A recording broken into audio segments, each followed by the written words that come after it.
বহুদিন ধরে, ইনফ্যাক্ট আমিও চাইছিলাম আজকে একটা শুভ দিন, শুভক্ষণে আমি আপনাদের সামনে আমার ব্যক্তিগত একটা ঘোষণা দিতে চাই। ব্যক্তিগত মানে বিয়ে। অবশেষে শাকিব খান নিজের মুখেই তার তৃতীয় বিয়ের ঘোষণা দিলেন, পাশাপাশি নতুন বউকেও পরিচয় করিয়ে দিলেন সবার সাথে। চমৎকার মেয়ে, আমি জানতাম না যে নিউজ প্রেজেন্টার ছিল, আবারও নিউজ প্রেজেন্টার পেলাম আফটার বুবলি। এক অনুষ্ঠানে মিডিয়ার সবার সামনে এই কথা বলেন শাকিব খান। দর্শকদের জানালেন, এতদিন অনেক গুজব শুনেছেন, এবার আপনারা সত্যটা জেনে নিন।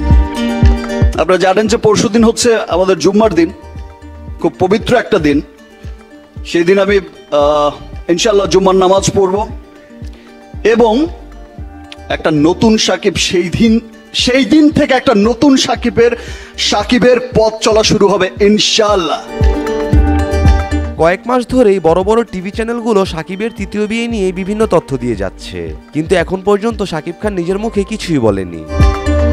ভেরি সুন আমি একটা নতুন সাকিবকে প্রেজেন্ট করব, যেটা দেখে আমার ফ্যান সত্যি গর্বিত হবে। সবাই আমার জন্য দোয়া করবে। এবার শাকিবের মুখ থেকেই শোনা গেল তার তৃতীয় বিয়ের খবর। কাকে বউ হিসেবে চায় সেই কথাও জানালেন এই অভিনেতা। যাকে ভালোবেসে আমি এই গরমের মধ্যে ছুটে যাই, যে সেলিম ভাই বললেন যে সেখানে 10 মিনিট দাঁড়ানো যায় না, ছুটে যাই, আমি তাকে দেখতে চাই সেই লেভেলের ফিজিক্স, সেই লেভেলের লুকে।